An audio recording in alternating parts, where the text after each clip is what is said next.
students.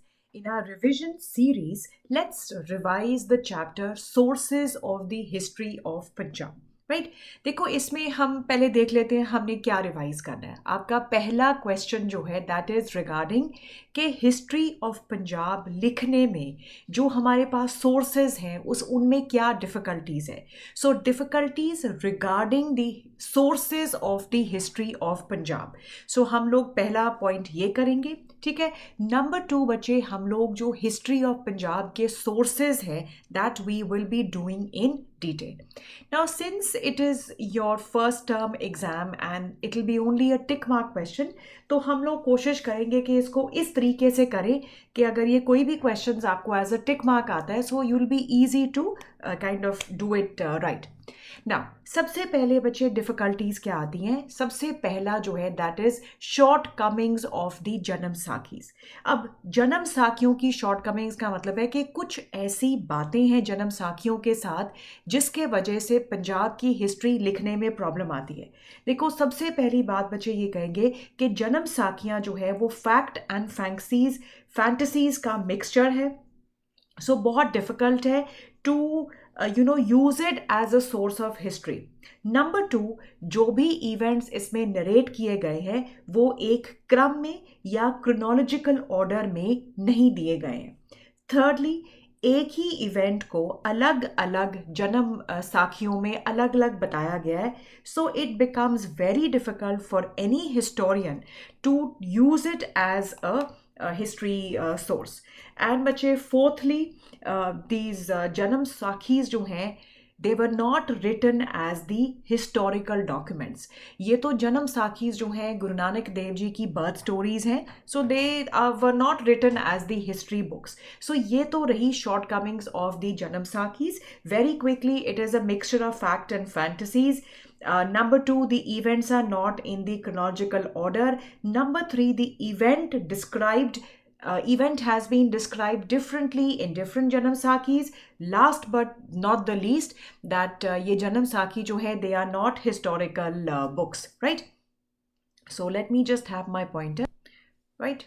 So number 2 है आपका bias view of the Muslim historians. एक आपको बात याद रखनी पड़ेगी कि पंजाब उस टाइम जो है ना वो मुग़ल एम्पायर का एक जो है सूबा था. So most of the sources which are available to understand the history of Punjab are written in Persian by the Muslim historians. अब क्योंकि बच्चे मुस्लिम जो है they considered Sikh to be their enemies. So हम लोग जो हैं we can not really rely on their facts when it comes to the history of Punjab. Right. Number 2 is the biased view of the Hindu priestly class. देखो biased view का मतलब होता है कि आपका एक जो व्यू पॉइंट है वो एक के तरफ आपका झुकाव ज़्यादा है. जैसे मुस्लिम हिस्टोरियन जो हैं obviously Muslims did not like the Sikh और they regarded Sikh as their enemies. तो उनके जो व्यूज़ हैं वो थोड़े इस तरीके के नहीं हैं कि वो अनबायस्ड हिस्ट्री को जो है प्रोजेक्ट कर सके. नंबर 3 बच्चे हिंदू प्रीस्टली क्लास की अगर हम बात करें तो सिखिज़म जो है it began as a movement against the social and religious evils present in the society. तो सिख गुरुज ने चाहे वो आइडल वर्शिप है, कास्ट सिस्टम है, exploitation by the priestly class है, इन सब के अगेंस्ट बात की. सो कहीं ना कहीं हिंदू प्रीस्टली क्लास जो है they also turned against the Sikh. And most of the books were written by these educated Brahmins. So of course जो यहाँ पर भी sources मिलते हैं वो भी जो है they have the biased views of the Hindu priestly class. Number 4 बच्चे hostile attitude of the opponents of the Sikh. अब जो सिख गुरु जिनको गद्दी नहीं मिलती थी चाहे वो पृथ्वी चंद है, राम राय है, Dhirmal hai, right? So obviously they tried to make the fake propaganda against gurus. So it makes very difficult to write the history of Punjab. Fifth and the most important बच्चे 18th सेंचुरी जो है वो पंजाब के लिए that was the century of anarchy and chaos because there were a lot of wars that were being fought. right? So ऐसे time पे the Sikh did not find time to write their own history, and this also became the problem while writing the history of Punjab. Sixth बचे destruction of the historical sources. देखो पहले यहाँ पर Mughals आए, फिर Afghans आए, फिर नादिर शाह 1739 में आए, फिर अहमद शाह अब्दाली ने यहाँ पर 8 इन्वेजन्स की 1747 से लेके 1767 तक, और 1739 में नादिर शाह आए. सो ऑब्वियसली बहुत सारा हिस्टोरिकल जो सोर्सेज जो हैं दे वर टेकन अवे और they were destroyed during these invasions. Number 7, Punjab as a part of Mughal Empire. Till 1752, obviously ये chapters हमारे अगले वाले chapters हैं. Till 1752 पंजाब जो है that was the part of the Mughal Empire. So as a result कोई भी history जो है that has not been exclusively written as the history of Punjab. The history of Punjab is actually the part of the Mughal Empire. Then is the untapped historical sources. देखो gurdwara reform movement की अगर हम बात करें तो उससे पहले जो है 1920 के टाइम पर जो है गुरुद्वाराज वर ऑक्यूपाइड बाय द महंत, और जब ये महंतों ने गुरुद्वारा एक्ट के बाद गुरुद्वारास को खाली किया तो ये अपने साथ बहुत सारे होली मैन्यूस्क्रिप्ट, बहुत सारे पर्सनल लेटर्स, पटवाहियाँ और बहुत सारे ऐसी चीज़ें जो हैं वो ले गए, और अभी तक जो है they have not been tapped, they इनको ज़्यादा जो है स्टडी नहीं किया गया है. So that has also been a part जिसके वजह से जो है there are difficulties regarding the history of Punjab. Lastly बच्चे of course Punjab was partitioned.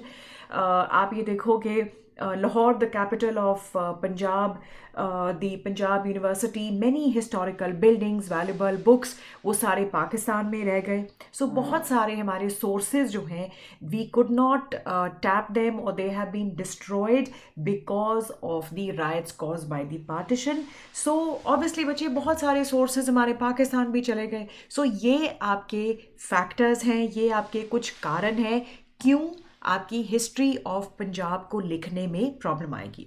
Now इस पे क्वेश्चन कैसे आ सकते हैं, देखें से कि इनमें से कौन से पॉइंट्स हैं जिसके वजह से we have difficulties regarding the history of Punjab. Right, very quickly, Janam Sakhi की shortcomings, Muslim historians, Hindu priestly class की biased view, the opponent of the Sikh का होस्टाइल एटीट्यूड, सिख के पास टाइम नहीं था अपनी खुद की हिस्ट्री लिखने के लिए, destruction of the historical sources, Punjab a part of Mughal empire, untapped historical sources and partition of Punjab. Right, अब आ जाता है बच्चे सोर्सेज. राइट, एंड ये थोड़ा सा डिफ़िकल्ट है but you have to understand बच्चों कि ये आपने जो है थोड़ा सा इसको एक आधी बार पढ़ना पड़ेगा, तो टिक मार्क करने के टाइम पे कहीं ना कहीं आपको माइंड में आ जाएगा कि ये जो है could be a right thing.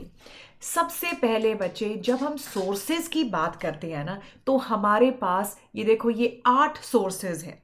सबसे पहले सिखों का धार्मिक लिटरेचर या रिलीजियस लिटरेचर, दूसरा पंजाबी और हिंदी में हिस्टोरिकल और सेमी हिस्टोरिकल वर्क्स, फिर पर्शियन भाषा में historical work, पटवाहियाँ, Khalsa Darbar records, writings of the foreign travellers and Europeans, record of the British Indian government, historical buildings, painting and coins.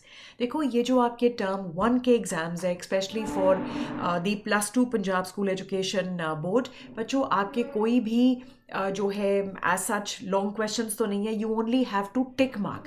So please focus more on the understanding rather than that इतने लंबे लंबे answers नहीं लिखने हैं. Just try to understand. So आपको वो पूछ सकते हैं कि इनमें से कौन से sources of the history of Punjab है, तो हमने कर दिया religious literature of the Sikh, historical semi historical works in Punjabi and Hindi, historical works in Persian, पाटवाइयाँ, Khalsa Darbar records, writings of the foreign travelers, Europeans, records of the British Indian government, historical building, painting and coins.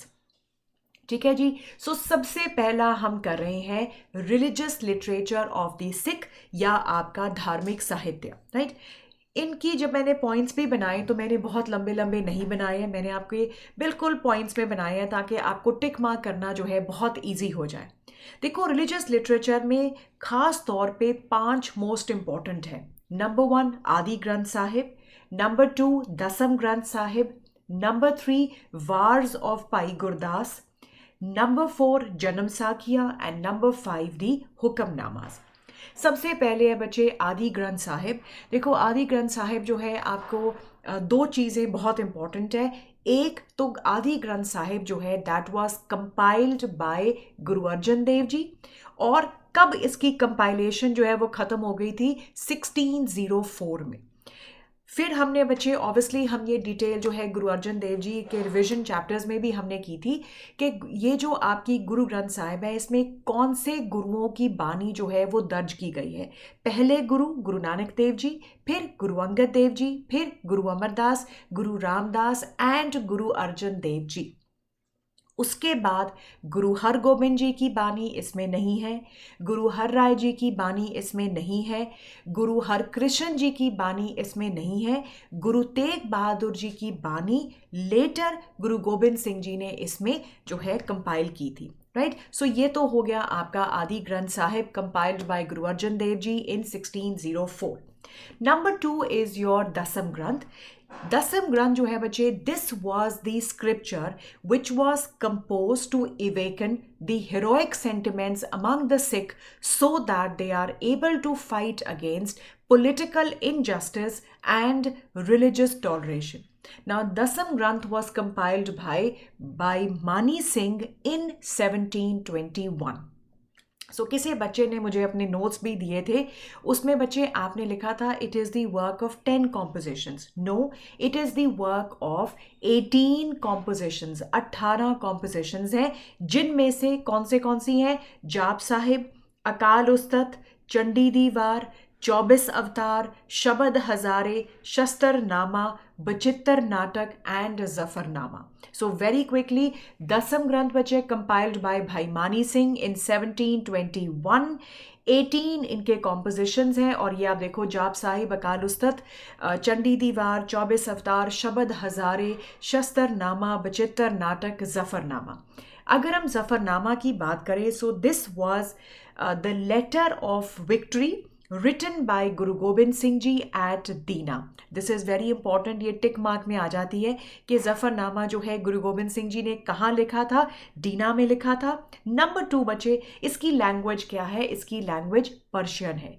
और जफरनामा क्या है? एक letter है Persian में लिखी हुई, गुरु गोबिंद सिंह जी की लिखी हुई to the Mughal emperor Aurangzeb. दूसरी important book is your Bachittar Natak, जो गुरु गोबिंद सिंह जी की ऑटोबायोग्राफी है। ठीक है जी। सो हमारे देखो, इसमें से हमने आदि ग्रंथ साहिब भी कर लिया, दसम ग्रंथ साहिब भी कर लिया। अब आप आ जाओ वार्स ऑफ पाई गुरदास। अब पाई गुरदास कौन थे बच्चे? ये बड़ा इंपॉर्टेंट है, टिक मार्क में बिल्कुल आ सकता है। अब आपको याद करना है कि पाई गुरदास जो है गुरु अमरदास जी के ब्रदर भाई दतार चंद भल्ला के बेटे थे, right. So this is very very important, ये आपके टिक मार्क में एक इंपॉर्टेंट क्वेश्चन है। और पाई गुरदास किसके कंटेम्प्रेरी या किसके समकालीन थे? गुरु अर्जन देव जी के एंड गुरु हरगोबिंद के। इन्होंने 39 वार्स कंपोज की थी।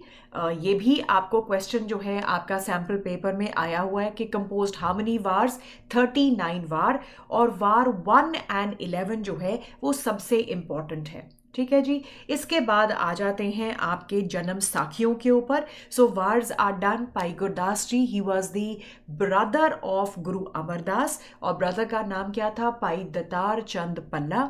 और पाई गुरदास गुरु अर्जन देव जी और गुरु हरगोबिंद के कंटेम्प्रेरी है।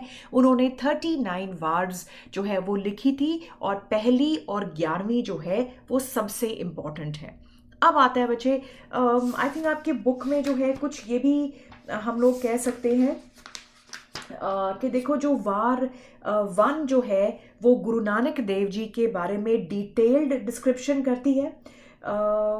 और जो है इसके अलावा जो है गुरु अंगद देव जी, गुरु अमरदास, गुरु रामदास, गुरु अर्जन देव जी, गुरु हरगोबिंद जी के लाइफ के बारे में भी हमें पता लगता है. इन दी 11th वार जो है we also get information about the Sikh and the places connected with the first 6 Gurus. Right, चलो जी, अब आ जाते हैं बच्चे आपके जन्म Sakhis. Right, so let's start with that. Right, देखो जी, अब जन्म साखियों के ऊपर भी हमारी बड़ी कंफ्यूजन रहती है, कौन से कैसे याद करें. देखो 4 जन्म साखी हैं. पहली है आपकी एक सेकंड बच्चे, if I just have my pointer option, चलो हाइलाइटर कर लेते हैं. राइट, देखो एक है आपका पुरातन जन्म साखी, एक है जन्म साखी बाय मेहरबान, जन्म साखी भाई बाला एंड जन्म साखी भाई मनी सिंह, जिसको ज्ञान रत्नावली भी कहते हैं. अब देखो जो जन्म साखी जो है बच्चे दैट वाज एडिटेड बाय भाई वीर सिंह, वो है पुरातन जन्म साखी. और इस जन्म साखी में जो है अगर आप देखोगे बेटे तो इसमें 2 जन्म साखीज को मिक्स किया हुआ है, विलायत वाली जन्म साखी एंड हाफिजाबाद वाली जन्म साखी.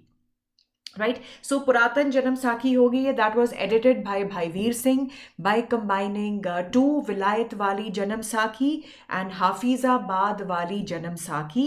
एंड दूसरी है आपकी जन्म साखी बाय मेहरबान. मेहरबान कौन थे? He was the son of Prithichand. Prithichand कौन थे? गुरु अर्जन देव जी के एल्डर ब्रदर. तीसरी बचे जन्म साखी बाय भाई बाला एंड जन्म साखी बाय मानी सिंह. ठीक है जी, ये होगी आपके जन्म साखीज. हुक्मनामाज जो हैं they are 89 in total, 34 written by Guru Gobind Singh ji and 23 written by Guru Tegh Bahadur ji. Right, अब आपका नंबर 2 पॉइंट आ जाते हैं आपका historical and semi historical works in Punjabi and Hindi. अब ये सबसे डिफ़िकल्ट पार्ट आपको लगता है कि बुक्स कैसे याद करें. देखो मैं इसको आपको यही कहूँगी बेटे कि आप इसको इस तरीके से याद कर सकते हो कि 2-3 बार आप इसको पढ़ते जाओ. सो कहीं ना कहीं आपका जो है आपको आइडिया ये मिल जाएगा कि जब आप आंसर करने लगोगे. क्योंकि एक और तरीका भी होता है, जब वो आपको जो है ऑप्शंस देते हैं, कई दफ़ा बच्चे सपोज गुरसोबा का ऑप्शन सेनापत है, आपको ये पता है, बंसवाली नामा का आपको पता है केसर सिंह छिब्बड़ है, तो आपको ऑटोमेटिकली क्लैरिटी हो जाती है कि जो है ये ऑप्शन सही हो सकता है. एक सेकंड में, ठीक है जी, चलो अब एक एक करके करते हैं. सबसे पहली किताब है गुरसोबा. इसको लिखने वाले कौन से हैं? सैनपत. और ये बड़े ही फेमस कोर्ट पोइट हैं गुरु गोबिंद सिंह जी के. हमारे क्वेश्चन पेपर में जो हमारा सैम्पल पेपर आया था, आई थिंक ये हमारा जो है चैप्टर में से ये क्वेश्चन आया हुआ. तो याद रखो, Gursobha written by Sainapat, famous court poet of Guru Gobind Singh. अगली किताब है बच्चे सिखां दी भगत माला, रिटन बाय भाई मानी सिंह. राइट, और इस किताब को भी ज्ञान रत्नावली के नाम से जाना जाता है. तीसरी किताब है बंसवाली नामा, केसर सिंह छिब्बड़. और ये किताब जो है आपकी गुरु नानक देव जी से लेके 18वीं शताब्दी तक की जो है हिस्ट्री को वो कवर करती है. चौथी महिमा प्रकाश बाय स्वरूप दास पल्ला. देखो मैं आप लोगों को वैसे ये जो वीडियो लेक्चर के साथ साथ ये पावर पॉइंट प्रेजेंटेशन जो है ये भी मैं आप लोगों के ग्रुप में मैं शेयर ज़रूर करूँगी. एंड मुझे लगता है इससे आपको याद करना जो है बड़ा इजी हो जाएगा. ठीक है जी, सो लेट्स रिवाइज अगेन. गुरसोबा सैनपत, सिखां दी भगतमाला भाई मानी सिंह, बंसवाली नामा केसर सिंह छिब्बड़, महिमा प्रकाश स्वरूप दास पल्ला. ठीक है, अब महिमा प्रकाश जो है ना बच्चे वो 2 पार्ट में लिखी गई है. महिमा प्रकाश वार्तिक और महिमा प्रकाश कविता, यानी कि प्रोज और पोइट्री 2 फॉर्म में लिखी गई है. अगली बच्चे आपकी देखो ये बड़ी इंपॉर्टेंट किताब है, ये बिल्कुल आ सकती है. Gurpratap Suraj Granth. This is been written by Bhai Santokh Singh. इस दियाँ 2 किताबां ने नानक प्रकाश और सूरज प्रकाश. ठीक है जी, दिस इज इंपॉर्टेंट. प्राचीन पंथ प्रकाश रतन सिंह, पंथ प्रकाश and Tawarik Gur Khalsa by Gyani Gyan Singh, written in the poetic form. ए बच्चे दोनों that I have marked for you are important and they could be asked in your question. Gur Pratap Suraj Granth by Santokh Singh, Panth Prakash by Prachin Panth Prakash by Ratan Singh, and Panth Prakash and Tawarik Gur Khalsa by Gyani Gyan Singh. ठीक है जी. अगली थोड़ियाँ, so that means थोड़ियाँ historical and semi historical works in Punjabi they which ah ਜਿਹੜੀਆਂ 7 books बड़ियाँ important ने. Let's do that again.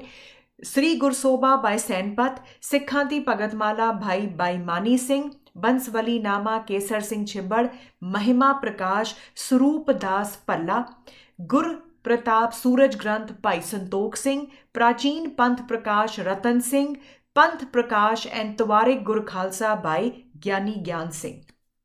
ठीक है जी. चलो जी, ये हो गया हमारा. नंबर 3 पे आ जाते हैं. अब वो हिस्टोरिकल वर्क्स जो पर्शियन में लिखे गए हैं. देखो, मैंने इनमें ज़्यादा डिटेल नहीं भरी है क्योंकि एंड ऑफ द डे हम इस टॉपिक को टर्म 1 पेपर के लिए कर रहे हैं, which is the tick mark, right. So हमें बिल्कुल डिटेल जो है जाननी ज़रूरी होती है इसमें. सो देखो, तुज़क ए बाबरी जो है, that is an autobiography written by Babur. अब इसमें क्या, आपका जो टिक मार्क वाला क्वेश्चन है, इसका ओरिजिनल लैंग्वेज कौन सी थी? ये लिखी गई थी टर्किश में. ये बहुत इंपॉर्टेंट है. तुज़क ए बाबरी बाबर की ऑटोबायोग्राफी है, टर्किश लैंग्वेज में लिखी गई है, लेकिन अकबर के टाइम पर इसको पर्शियन लैंग्वेज में ट्रांसलेट कर दिया गया था. और किसने किया था? अब्दुल रहीम खान ए खाना, राइट. दूसरी किताब है तुज़क ए जहांगीरी. अगेन जहांगीर की ऑटोबायोग्राफी है और इसमें उन्होंने जो है, मार्टरडम ऑफ गुरु अर्जन देव जी जो है, उनके बारे में उन्होंने लिखा हुआ है. ठीक है जी. सो ये इंपॉर्टेंट है आपका. सो तुज़क ए जहांगीरी जो है, that was written by Jahangir और उन्होंने गुरु अर्जन देव जी के मार्टरडम के बारे में जो है इसमें जिक्र किया गया है. फिर Aini Akbari and Akbarnama written by Abul Fazl. Then is Dabistan e Mazahib. ना ये वाली जो बुक है, ये हम लोग जब गुरु हरगोबिंद जी भी करते हैं तो हम इस बुक को कई दफ़ा रेफ़र करते हैं. सो दबिस्तान ए मज़ाहिब जो है, ऐसे माना जा रहा था कि this book is written by Mohsin Fani, लेकिन कुछ हिस्टोरियंस जो हैं इसको बाय मुबिद जुल्फ़िकार भी कहते हैं. सो ये जो है इम्पॉर्टेंट है. सो मुझे लगता है कि अगर इस तरह के की 2 आएंगी, so I think you should go with Mubid Zulfikar. Yeah, let me just write you in the comment section. Let me just see, because Hariram Gupta की किताब में तो ये मोहसन फ़ानी ही लिखा गया है, राइट. सो इसका एक क्वेश्चन जो है, मेरे को लगता है मुझे दोबारा आपको जो है कमेंट सेक्शन में दोबारा बताना पड़ेगा कि आपको क्या टिक करना चाहिए, राइट. अगली किताब है, इसमें पहली 4 किताबें क्लियर है, तुज़क ए बाबरी, तुज़क ए जहांगीरी. अब ये भी क्वेश्चन आ सकता है कि कौन सी 2 किताबें जो हैं अपनी ऑटोबायोग्राफीज लिखी गई हैं और कौन से 2 रूलर्स ने. बाबर और जहांगीर जो हैं उन्होंने जो है अपनी किताबें, अपनी ऑटोबायोग्राफीज खुद लिखी है. तुज़क ए बाबरी टर्किश में थी, अकबर के टाइम पे पर्शियन में ट्रांसलेट की गई बाय अब्दुल रहीम खान ए खाना, राइट. अब आ जाते हैं आप बच्चे, आपका तुज़क ए जहांगीरी हो गया, आइने अकबरी एन अकबरनामा अबुल फजल, दबस्तान ए मज़ाहिब बाय मोहसन फ़ानी, राइट. फिर है आपका खुलासत उल तवारिक. ये किताब भी बच्चे आपका अक्सर जो है, मैं यहाँ स्टार मार्क कर रही हूँ, ये आपके बुक्स में जो है आपके सैम्पल पेपर्स में बड़ी बार आया है. So I think this is important. Khulasat ul Tawarikh by Sujan Rai Bhandari.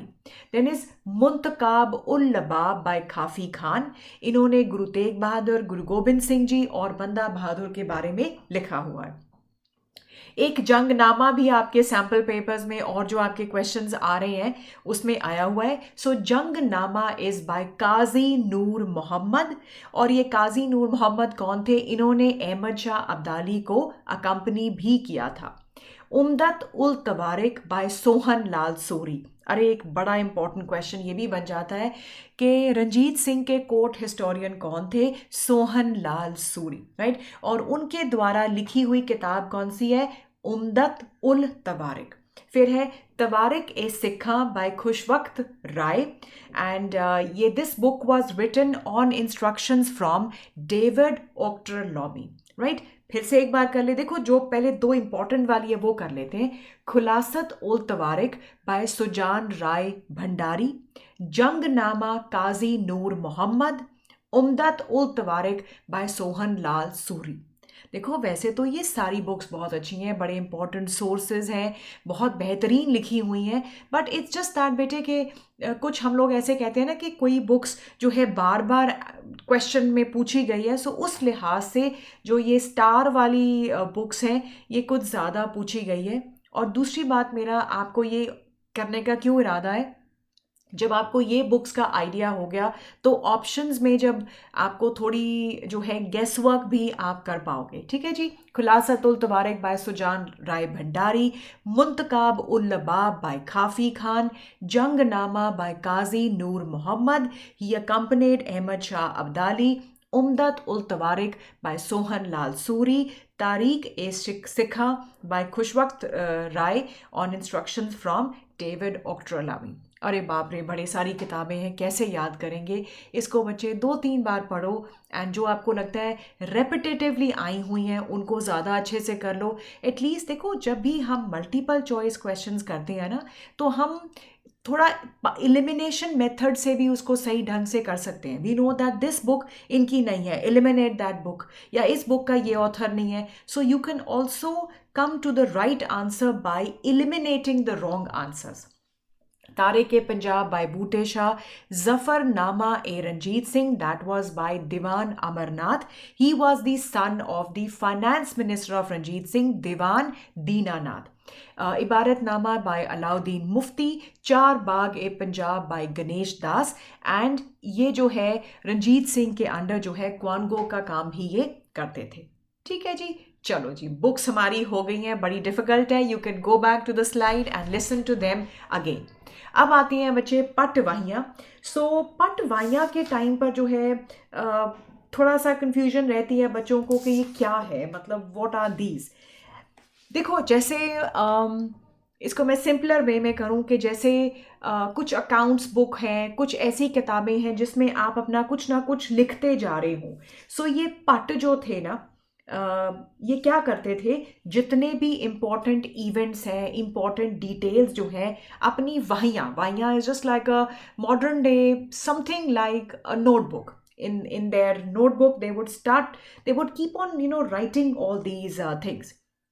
सो इनकी ये वाहियों में जो है गुरु गोबिंद सिंह जी की बैटल्स, गुरु तेग बहादुर जी की जर्नी, गुरु गोबिंद सिंह जी की बैटल्स, ये सब कुछ जो है वो दिया गया है।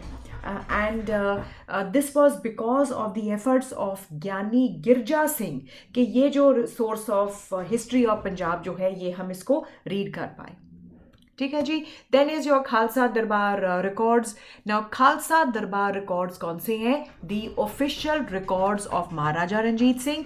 इंपॉर्टेंट क्वेश्चन क्या आता है, ये कौन सी लैंग्वेज में है? पर्शियन में है, क्योंकि हमारे कहीं ना कहीं मन में आता है अच्छा रंजीत सिंह के टाइम पे होंगे तो पंजाबी में ही होंगे, लेकिन खालसा दरबार रिकॉर्ड्स जो हैं वो पर्शियन लैंग्वेज में थे। और आज ये कहाँ पर हैं? आर्काइव्स डिपार्टमेंट ऑफ लाहौर और पटियाला। और ये जो रिकॉर्ड्स हैं they throw the light on the administration of Ranjit Singh, उसका प्रशासन कैसा रहा, उस टाइम का जो सोशल इकोनॉमिक कंडीशंस कैसे रहे।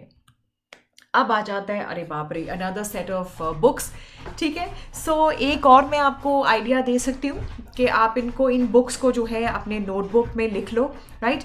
और जैसे छोटे होते स्कूल में कई चीज़ें आप गलत लिखते थे तो मैडम बार बार लिखाती थी, तो कई जो आपको बिल्कुल ही भूल रहे हैं उसको 2-3 बार लिखो, मुझे लगता है कि ये आपको याद हो जाएंगे, राइट।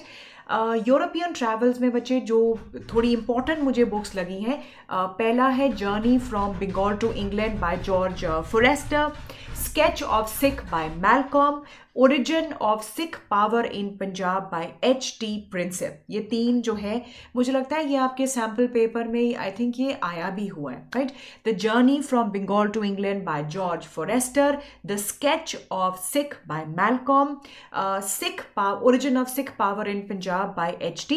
प्रिंसर। ये भी बड़ी इंपॉर्टेंट किताब है। The court and camp of Ranjit Singh by William Osborne, history of Punjab by William Murray, the history of the Sikh by doctor W.L. McGregor, then is Punjab by Steinbach, Travels in Kashmir and the Punjab by Hugel, B.C. Hugel, Travels into Bukhara by Alexander Burns, History of the Sikh by J.D. Cunningham, right? So ये वाली किताबें जो हैं, just go through them. The Court and Camp of Ranjit Singh by William Osborne, History of Punjab by William Murray, History of the Sikh by W.L. MacGregor, The Punjab by Steinbach, Travels in Kashmir and Punjab by Baron Charles Hugel, Travels into Bukhara by Alexander Burns, History of Sikh by J.D. Cunningham. इसके अलावा जो है बच्चे कुछ British Indian government records भी हैं, कुछ ऐसी मीटिंग्स जो हुई हैं ब्रिटिश ऑफिसर और रंजीत सिंह के बीच में, और कुछ ट्रीटीज़ जो हैं, details of the important treaties जो हैं, ये सारे आपके records of the British Indian government है। देखो लास्टली बच्चे आपके historical building, paintings and coins, ठीक है जी। इसमें देखो आपने जो इम्पॉर्टेंट इसमें जो आपको पता होना चाहिए कि खडूर साहिब कब फाउंड हुआ, गोइंदवाल साहिब, अमृतसर, तरन तारण, करतारपुर, हरगोबिंद साहिब, कीरतपुर साहिब, पौंटा साहिब, आनंदपुर साहिब। सो ये सारों की डेट्स जो है that should be clear, and कौन से गुरु के पीरियड में जो है they were done. So this is the birthplace of Ranjit Singh, right? This is not a part of your book, beta. This is only to give you some kind of interesting the paintings of Ranjit Singh, coins, right? So this is how I finish your sources. I completely understand it is slightly difficult chapter, but I am sure listen to this video about 1 or 2 times and then go back to your books, उसको दोबारा पढ़ो, और मुझे लगता है कि it will be quite helpful. ठीक है जी, thank you and take good care of yourself.